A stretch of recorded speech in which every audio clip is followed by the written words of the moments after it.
It's just like something that we know how to do. All animals know how to have sex, right?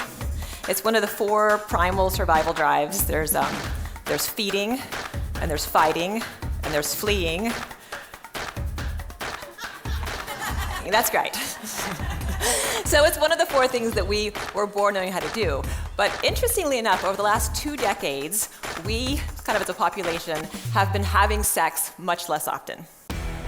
Sexual health is not a luxury. At this point in time, about 20% of marriages are sexless, and 17% of millennials, they check their smartphones during sex. What you may not know is that sex is also great for your immune system. It helps you fight infections. It decreases your risk of depression. It helps you sleep better. It decreases pain. It decreases blood pressure. 40%. 40% of women report having some degree of sexual dysfunction. When your estrogen levels drop, when your DHE and testosterone levels drop, as you can see here in this graph, all of a sudden your risk for all kinds of things goes up. Actually, this doesn't really have to happen. Of all the treatments you've done for any one patient, what was the most miraculous, crazy, unexpected benefit that you found? My favorite patients are actually men who have erectile dysfunction, because it's life-changing, right? Yeah. Like if you have like really severe dysfunction that's been going on for years, it's affecting your social life and your relationship, as well as just kind of your confidence and all of those things. And doctors have told you there's no hope for you.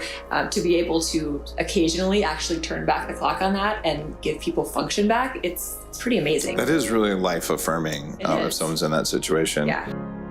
Actually, the 2 main things I noticed was it felt like I had more firmness and hardness, and that my orgasms were better.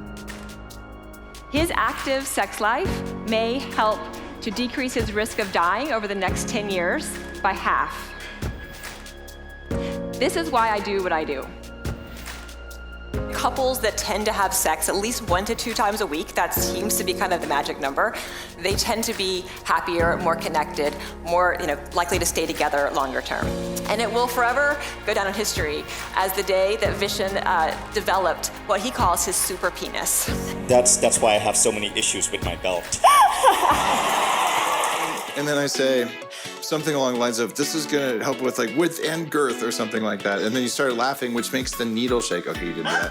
I believe sex is so powerful that we can use sex to educate, to stimulate, to motivate, to transform. We call that the orgasm gap, and you guys have probably heard about it. Who's heard about the orgasm gap? You see, I've discovered this secret door. I call it the sex portal. Every time I get off the tube, the lady's like, please mind the gap. And I'm always thinking to myself, yes, why are we not minding the gap? This sex portal is a way in.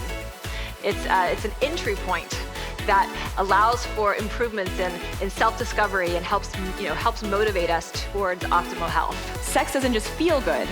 It's one of the main pillars of health that supports us in this quest for longevity. What if we could harness the power of sex to make us healthier? My name is Amy Killen, and my superpower is sex.